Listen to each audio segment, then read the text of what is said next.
over here at the boxing club. We're gonna do an interview, believe for a promo before the fight.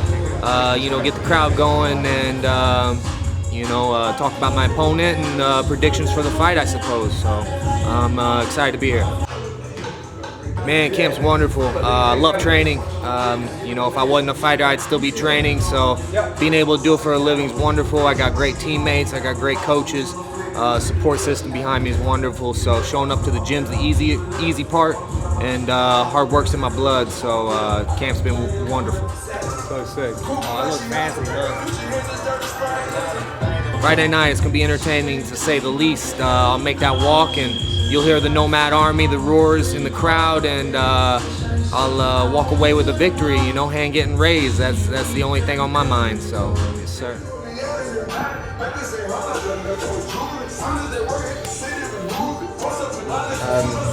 Your fight record and what gym you fight at, please. So my name is James Lynch. I go by Jamie Lynch. My fight record is 3-2, and I fight at a Gamebred Training Center down in San Diego. Excellent. So yeah, I've been training with Damon Wilson. We do a lot of cross training. Training with him is phenomenal. We both have a fight coming up, so it brings out the best and competitive side of both of us. So I know we're both going to put on a show for Cage Warriors. We got a chandelier. It's kind of sick, huh? You know what I mean? Should have hit a couple push-ups before I came in here, so I could look good.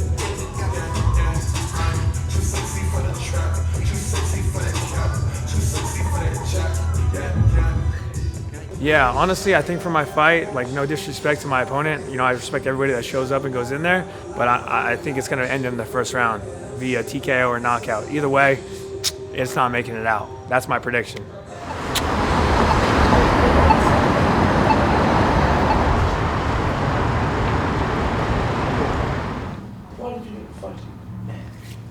Hey, could you get a picture of me, sitting on this? I actually want to make a funny post and put, on the Cage Warriors casting couch. Definitely, Yeah. Thank you. My name is Josh Nakagawa. I'm from Kihei, Maui. It's in Hawaii. As a pro, I'm 3-1. Right now, I'm training out of Azteca Boxing and Atos Jiu-Jitsu. I also train at National City Jiu-Jitsu, where I'm also employed as a coach. That's actually where we're doing this interview right now. Growing up in Hawaii, I don't know, fighting was just a part of our culture when you're a kid, and it's a long story, but when I was younger, people tried to bully me, kind of just figuring oh fuck, I better learn how to fight. But I had my first boxing match when I was 13. Right when I turned 18 and I was getting ready to turn pro, I got shot right there and right there. I'm you can see the hole, I guess. But doctors told me I was never gonna move my right arm again. And all this happened a week before I was supposed to go train at Big John McCarthy's gym. I got set up with a scholarship. I could go live out there. They're gonna train me for free and groom me to turn pro. And then, I made some bad choices. I got myself shot. Basically, it hasn't been an easy road getting to where I'm at today, 2-1 as a pro fighter. And on Friday night, I'm looking to go 3-1. It was December 2012 for Cage Warriors in, I didn't even know what number it was, it was in Glasgow, man. It was my first time in Europe at the time, and I got there, it was cold as hell, and I really loved the Scottish, man. Oh man, the people, they're so hardcore. I couldn't understand them, they couldn't understand me. And blast kind of weight, it was one of my hardest weight cuts. I ended up missing weight, unfortunately, but then the fight was fucking amazing. It was one of my best fights I got to watch. I knocked him down twice in the first round. Got extremely fatigued, tired in the second round, and came to the round. I knocked him down and I choke him out. And as for me, it was one because I knew I was so gassed, and I had mentally prepared myself for the second round. I knew I couldn't do nothing. I had to recover. I said, I'm going to win the third round. I knew it. I couldn't win the second. I had to catch my breath, and but it was real cool. So now, 10 years later, here in San Diego, and now my adopted home, I'm excited. Till Friday.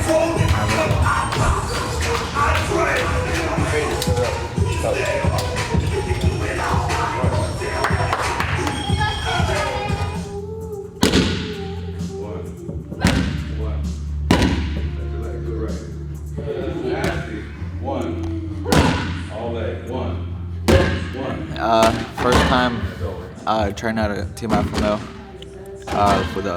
for this fight, so it's good, man. There are a lot of high-level people in there, so I'm excited to show what I've been training and doing. I don't really read up too much of my opponents. I just go in and do what I do. I'll just be ready for anything. Yeah, man, I'm excited to show what I can do. I'm excited I'm here to make a statement, man. You know. Preparation was great. Fight camp was awesome. Had great advice from a lot of great coaches, great teammates, great UFC fighters. I'm just getting ready for the big day, Friday. Tomorrow's weigh-ins.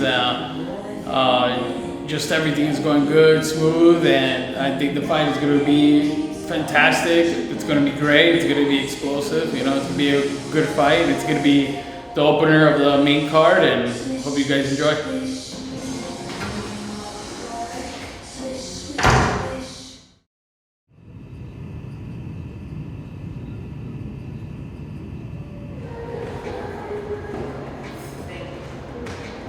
So this morning I checked my weight at about 8 a.m. and I was 7/10 under, so I was able to have a little bit of water. I started my weight cut yesterday morning and it seemed to be going good, so now I'm just waiting for weigh-ins. Oh yeah, I'm extremely excited to fight. It's always a good time. Kanekoa weighing at 184.2 pounds. Justin Berry, 184.8 pounds.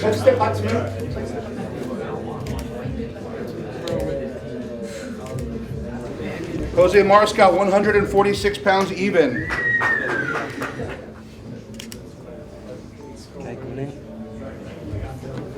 Joseph weighing at 125.7. 125.4.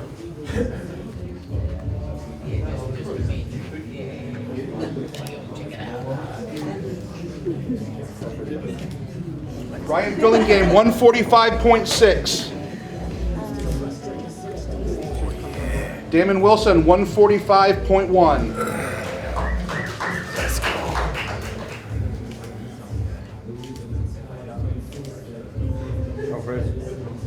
Jeremiah, 145.6. Wilson Hayes, 145.1.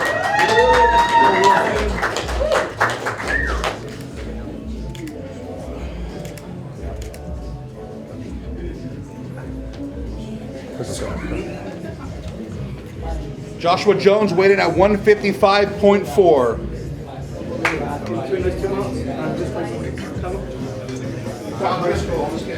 Kyle Driscoll, 155.6.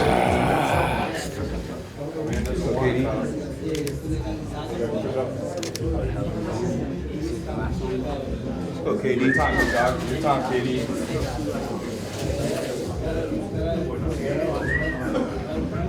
Already cheating his arm.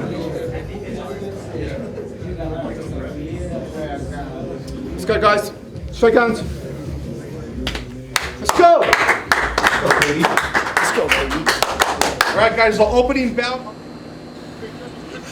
Yeah, I remember. I remember specifically thinking I definitely did not hit him in the nuts. Step on the belt line. He is running his belt line pretty high. Yeah. Yeah, I knew. I had a feeling that I was gonna catch him right there. Just, that's why you